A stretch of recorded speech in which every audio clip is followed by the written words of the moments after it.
Hi, and welcome back to Learning with the Word Nerd. My name is Amanda Ziba, and today we are going to talk about reluctant writers. I know that as a word nerd, I'm obsessed with writing and reading, but I also know that that's not the case for everyone. So today I'm going to talk to you about some ways that you can get your reluctant writer to do some storytelling and to make it a little more fun. So one of my favorite ways to do this with any age of kids is to do it with wordless picture books.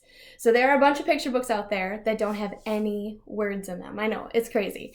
This is a favorite of my son's and mine. It's called Journey by Aaron Becker. There's 3 in the series, and it has the most fantastic illustrations in here, but there are no words. And so you, as the reader, need to infer what's happening and you need to tell the story. And so one thing that I would do with my sons is we would go every other page. I would start telling the story on one page, and then when we turn it, they need to tell the story on the other page. So I'm modeling what needs to happen, and then they're copying, and they're using the illustrations as their guide to tell what happens in the story, to know what happens next. One of my favorite moments of doing this with my kiddos is I would say the word suddenly. Suddenly, the blimp got a hole and started leaking air, and they were plummeting to the ground.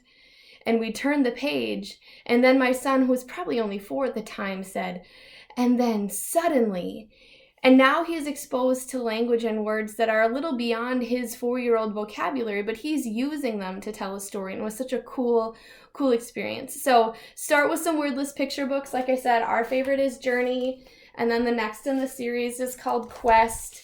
And then there's one more I can't remember the title of, but I'll put it in the links for you.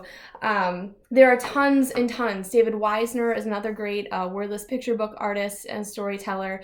Just Google wordless picture books and you'll find a bunch. Another thing that you can do with those is you can get out your phone, go to the Notes app, and then press the microphone button and have them record their story in an audio file. Then once they're done, you can take that audio file and you can email it to yourself. In the notes, it will transcribe it. It won't be perfect, but it'll do pretty good. Then you can email that to yourself and print it out. And then for your kiddos who are a little bit older, they can work on putting in the capital letters, they can work on putting in the punctuation, they can work on fixing the spelling. And if they're not quite sure what to do for that yet, you can take out a highlighter and say, all right, every time I have highlighted this yellow, you need to go into the file and make that a capital letter. And every time I put a pink mark, you need to put in a punctuation mark. And so they can start to learn how to do some of those little grammar things as well. Another way that you can practice storytelling is you can go to Google and just type in interesting picture prompts for kids, and it will give you all sorts of amazing images. So here are some that I found.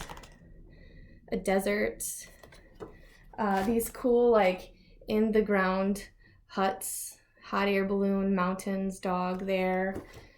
This one kind of looks like otherworldly, like a sci-fi story. And you can search for that too, like interesting science fiction picture prompts. Here's another one. It's like a frozen city. And so you can start asking your kiddo questions like, hey, who do you think lives in this place? How would you describe this place? And use those questions to start a story narrative. It's much easier than looking at a blank page and going, I don't know what to write about. It's going to give them lots of visual cues and information and ideas to start writing about. I'm looking at my list to make sure that I have everything for you. With those Google images too, you can do the voice recording thing. Go to your Notes app on your phone, press the microphone, talk into it, and then email that file to yourself so that they can have something to start working with, because editing something on the page is much, much easier than staring at a blank page. One other thing that I do have for you is I have a whole list of writing prompts, and they're leveled writing prompts, so it doesn't matter what age your kiddo is at. So for example, the easiest prompt will give you the prompt that says first day of school, using the words in the word bank, tell about your first day of school this year, and then it gives you some words that you should include in your story. In the second level, it says write an opening, middle, and ending paragraph, beginning, middle, and ending paragraph using the ideas provided. Write about your first day of school this year, use proper punctuation, and remember to provide a title. And then it gives ideas of what should be in the first, middle, and ending paragraph to get them going a little bit further, but it's not quite as structured as this one. And then finally, it'll just have the prompt and the space to write. So in this product, there's 120 different writing prompts at 3 levels. There are narrative passages, persuasive passages, descriptive passages, and recounting passages. So many options, and you can print it out and just pick some for your kiddo to work on. So if you're needing help, if you've got a reluctant writer on your hands, hopefully these tips and suggestions will be helpful for you.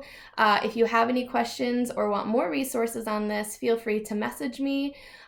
Please like and follow my Facebook page, Learning with the Word Nerd. Feel free to tag another teacher or parent you think might like this information. It's my goal to help you all and to make the school year a little bit easier, even though everything's crazy. So have a great day. Message me with any questions. Thanks for tuning in to Learning with the Word Nerd.